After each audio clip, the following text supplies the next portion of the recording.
Bom, hoje é o dia do surdo, então vamos homenageá-los por isso. Hoje também é um dia muito importante, porque a nossa história, nós vamos lembrar de professores surdos. E é muito importante trazer essa lembrança, a lembrança da luta, do trabalho que foi realizado, dos professores surdos, como também de outra professora, muito curiosa, de uma aluna surda, da cultura surda, também. Então, vamos começar agradecendo ao DDHCT por tê-la convidado para participar dessa palestra. Então, a nossa participação, junto com o professor Maurício, com um grupo de pesquisa, cujo sinal é esse,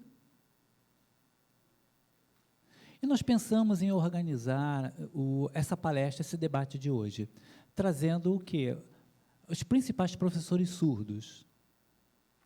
Então, Maurício, você quer vir aqui me ajudar? Então, me ajudar na apresentação. Esse é o professor Maurício. Você me ajuda, então, nesse trabalho?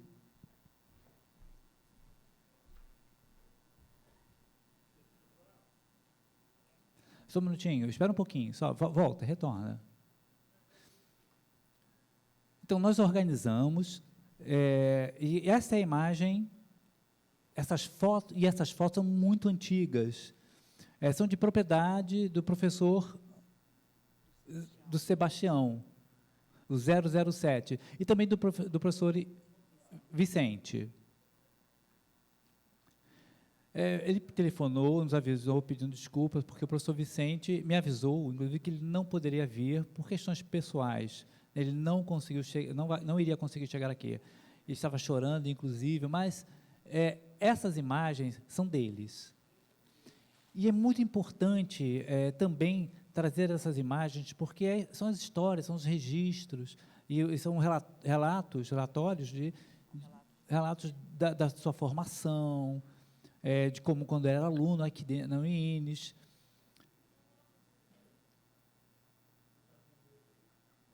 Nas oficinas realizadas aqui. E são sinais antigos, antigamente os sinais eram esses. Nisso ele me passou, havia também a encardenação, né? Esse era o sinal para a encardenação, e esse era o sinal para oficinas. E esses eram os sinais antigos que eram usados aqui. Hoje, o sinal oficial, esse é o sinal de oficina. Houve uma influência do inglês, mas antigamente os sinais eram esses. E eram sinais usados aqui no INES. Então, nós organizamos e trouxemos para que vocês pacientemente olhassem isso, vissem essas imagens.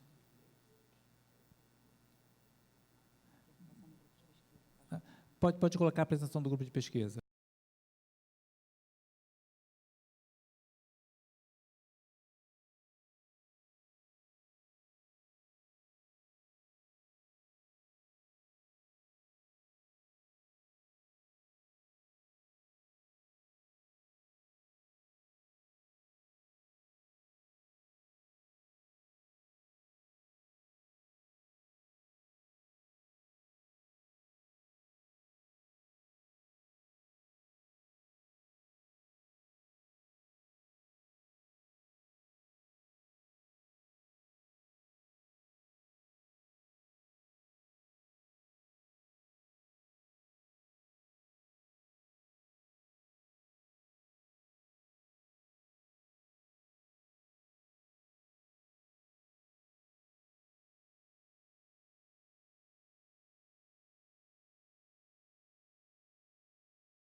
Tá bom, professor.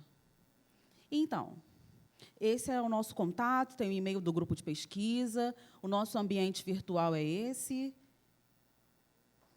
Então, agora, o principal, vamos para o principal. Deixa eu agradecer. Obrigada, professor.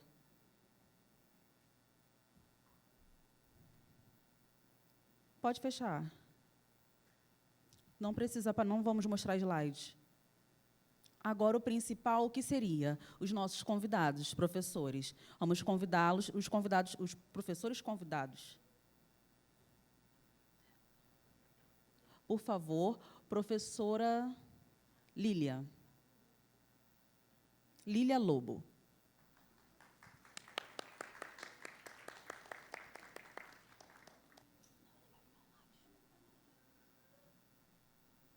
E também temos o professor 007, Sebastião.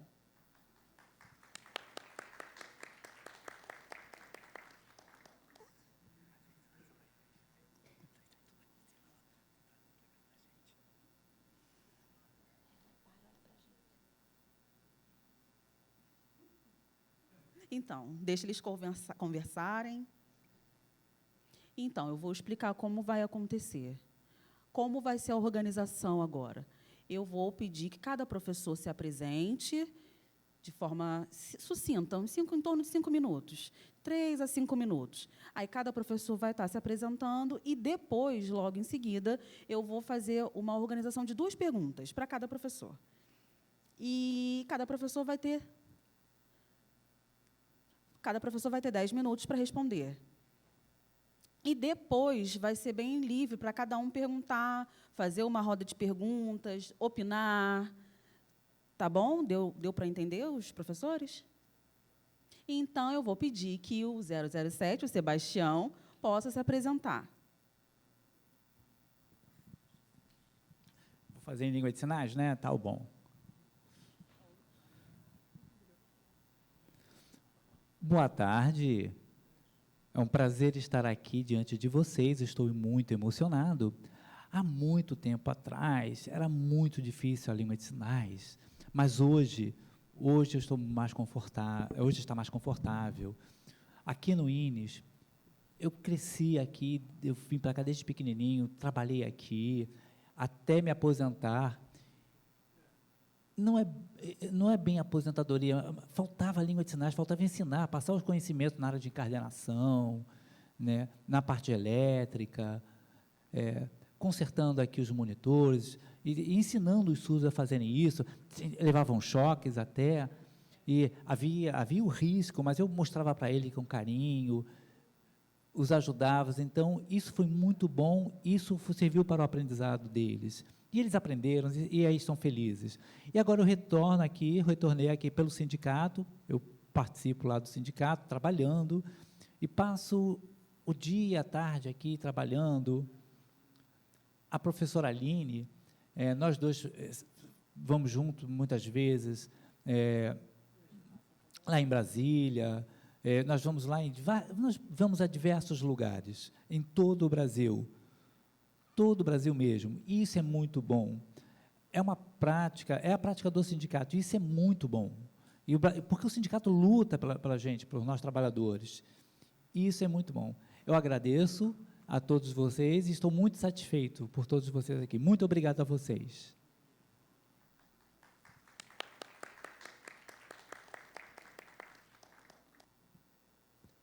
É ela agora?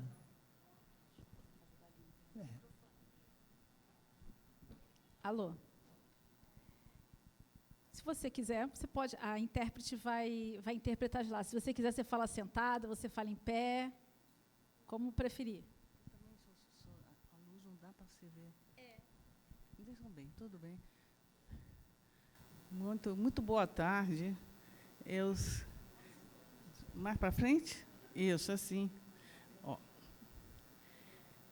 Olha, eu estou até emocionada de vir aqui, porque esse auditório eu conheço há muitos anos, ele está reformado, etc.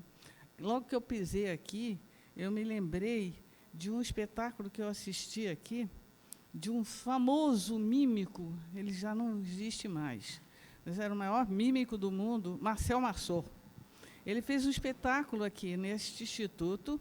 Depois eu assisti e li no jornal as impressões dele.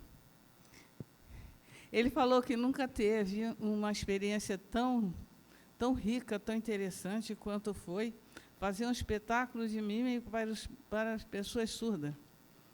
E foi mesmo, porque ele fez esse espetáculo de mímica. Só quem uma vez vê o que é um... Agora que não tem mais essa arte, né, de representação, mas ele, no meio do espetáculo, se eu me lembro, que ele teve a colaboração de meninos surdos, sem convite, sem nada. Eles subiram aqui e completaram o espetáculo do Marcel Marceau. Marcel Marceau ficou muito impressionado.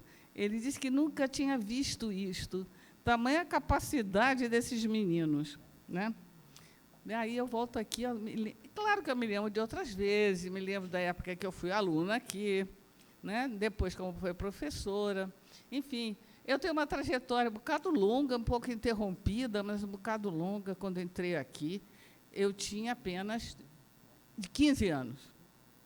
E depois disso, eu passei pelo curso, fui professora, fui demitida, voltei, saí, fui para o Ministério da Educação, voltei aqui para fazer minha pesquisa de tese de mestrado, e passei a ser convidada, inclusive, mais adiante, para fazer dar alguns cursos, algumas palestras antes, quando começou a haver concurso para professores, porque a maioria já tinha se aposentado.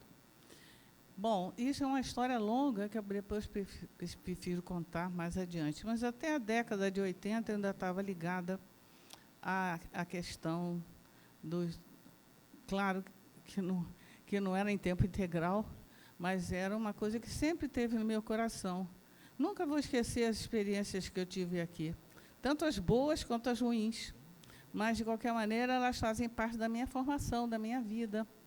E eu costumo dizer o seguinte, você lembra desse jargão que os detetives, as histórias de detetive falavam? Ou seja, o criminoso sempre volta ao local do crime.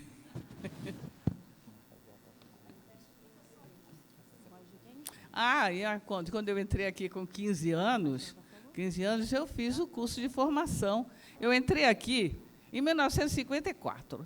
Esse curso já existia desde o começo da década de 80. Havia algumas turmas formadas antes da minha. Tá? Em 1956, eu me formei como professora. Tá? E foi depois um emprego, um ano meio sem saber bem o que ia fazer.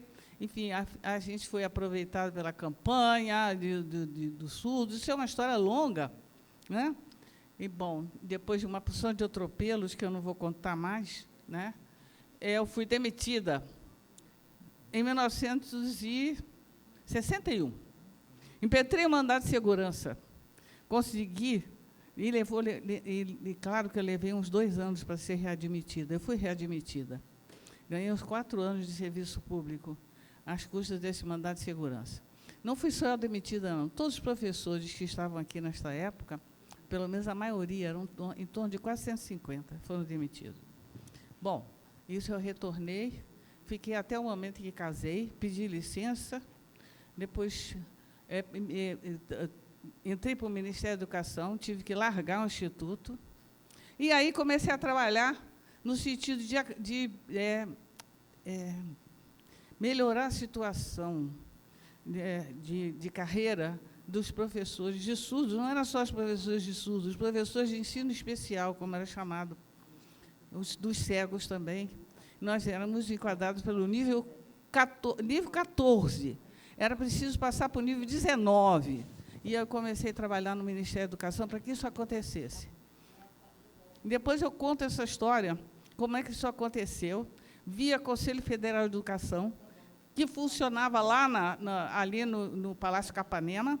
Eu era do ensino superior, Então, eu consegui que o Conselho desse um parecer a serviço de que, para ser professor de ensinos de surdos, ou de qualquer ensino especial, teria que ter curso superior. Então, por conta disso, os professores alçaram a condição do nível... E todos os professores, não eram só professores de sala de aula, não. Os professores de oficinas, professores de educação física, professores de arte, enfim, todos foram. E foi muito interessante isso. Nem eu fui alcançada por isso, porque eu não estava mais na carreira.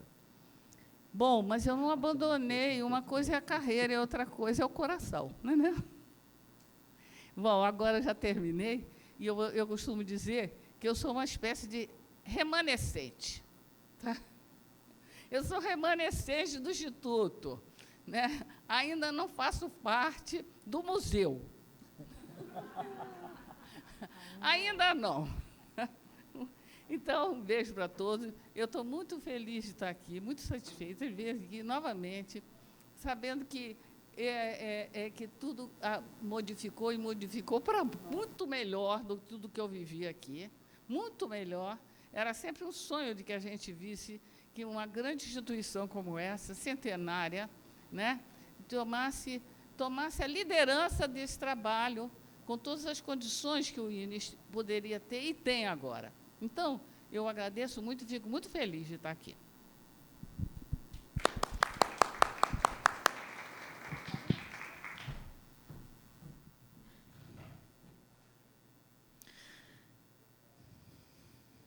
Bom,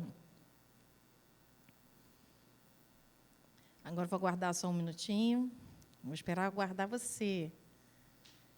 Porque agora é importantíssimo, essas duas pessoas contaram, né, para nós, explicaram tudo, aqui em relação à educação de surdos, desde 1960. O que aconteceu? Como é que era esse ensino de educação de surdos aqui no Instituto, desde essa época? Então, gostaria de pedir para o Sebastião, para ele poder explicar mais um pouquinho, com mais calma, com mais profundidade, como que ele começou a trabalhar aqui no Instituto como professor. Como que ele organizava as atas, como é que ele organizava as aulas, as atividades, como é que ele ensinava, como é que você utilizava a língua de sinais em relação à oralidade também, em relação à escrita. Então, eu gostaria que você, para que todo mundo pudesse refletir, porque tem pessoas aqui que não sabem da sua história, então, para eles saberem da sua experiência também, a sua experiência de vida. É importante você aproveitar esse momento. Mas com calma, explica aqui em língua de sinais, com bastante tranquilidade. Um resumo, hein? Ou melhor, não resume não. Explica de forma bem clara e tranquila.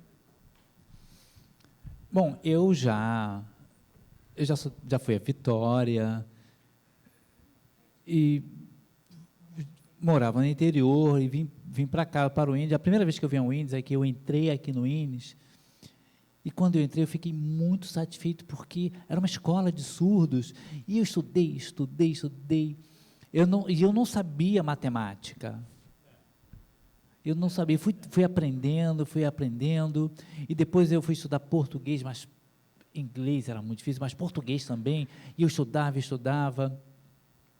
e voltava para o interior, voltava e estudava, e em 1950 eu passei, deixa eu não me lembrar aqui, 58, eu terminei em 58, o meu período aqui no INES, eu já estava com 18 anos, e com 18 anos, eu tinha que ir embora. 18 anos, acabou, eu não podia mais ficar aqui. E aí, tinha uns chefes aqui, que era um inspetor que era muito ruim, os inspetores aqui, então, eu tive que trabalhar. Aí, eu fui convidado a trabalhar aqui no INES, então, eu aceitei. Mas eu não sabia o que era, mas eu aceitei. Então, eu vim trabalhar aqui no INES. E eu trabalhava como inspetor.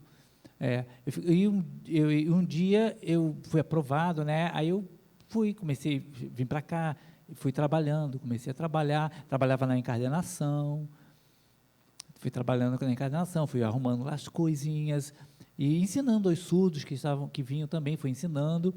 E isso me trouxe muita satisfação, ver eles crescendo, vendo eles aprendendo. E no passado havia carpintaria aqui. Então, havia trabalho com serrote, com tudo isso. E hoje, acabou tudo. Acabou, parece que quebrou e foi tudo destruído. E eu voltei para cá, bom, enfim, trabalhando em outras coisas. Então, eu e a Aline começamos a viajar, começamos a ir para muitos lugares juntos. Isso foi muito bom, foi muito bom. E foi um aprendizado para mim, foi uma prática para mim muito bom, trabalhar com a parte de televisão, com a parte de eletrônica, de elétrica, e tudo isso foi muito bom. E eu agradeço muito por isso. Muito obrigado. Não, senhor, está faltando você explicar a sua experiência lá em Vitória como professor, porque você foi lá e também você recebia um salário. Você já está antigo, está esquecendo as histórias, hein? Ela me interrompeu aqui, né? Mas tudo bem. Aqui no INES, eu trabalhei, estudei, e eu fui professor também. Mas professor, como professor, eu fiquei entrei em julho, no período de Juscelino Kubitschek, e a gente não tinha salário, né? Eu trabalhei aqui 1 ano sem salário. Como é que eu ia comer? Como é que eu ia? Eu precisava do dinheiro. Então, lá em Brasília, surgiu, aí quando surgiu a Brasília, né, ela foi construída, e eu ficava aqui sem dinheiro, ficava chateado. Mas pensa que isso era ruim? Não. A gente tinha que respeitar aquilo que estava sendo construído lá. Então, eu continuei trabalhando aqui, e vendo aquele... Quando terminou a construção de Brasília, e eu fui lá para visitar, eu fiquei muito feliz, eu fiquei muito emocionado, como aquilo era bonito.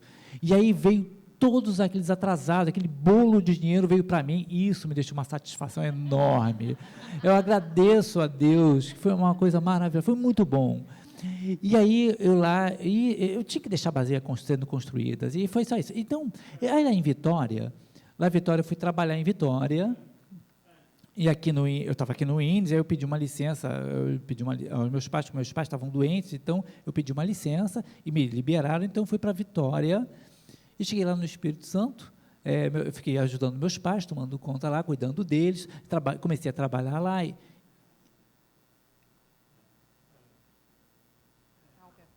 A Alpia Couto, estava trabalhando aqui, era diretora aqui, havia aquela lista tríplice, né, aqui do INES, e, enfim, cada um foi transferido, né? Aí eu casei, tive filhos, tive 3 filhos lá, que estão lá em Vitória, mas em especial, ali em Vitória, ali tinha os cegos ali no IBC, então, que foi para lá, então ali do IBC proibiu, não permitiu que eu ficasse lá, me pediu para que eu retornasse para o INES. Então, voltei para o INES, e fiquei quietinho, com uma saudade enorme de Vitória, porque Vitória era muito bom, né? E acabei ficando no INES e fiquei até hoje. Casei, enfim, esqueci, tudo isso acabou, já foi passado, já esqueci de tudo isso. Então, eu agradeço a todos vocês.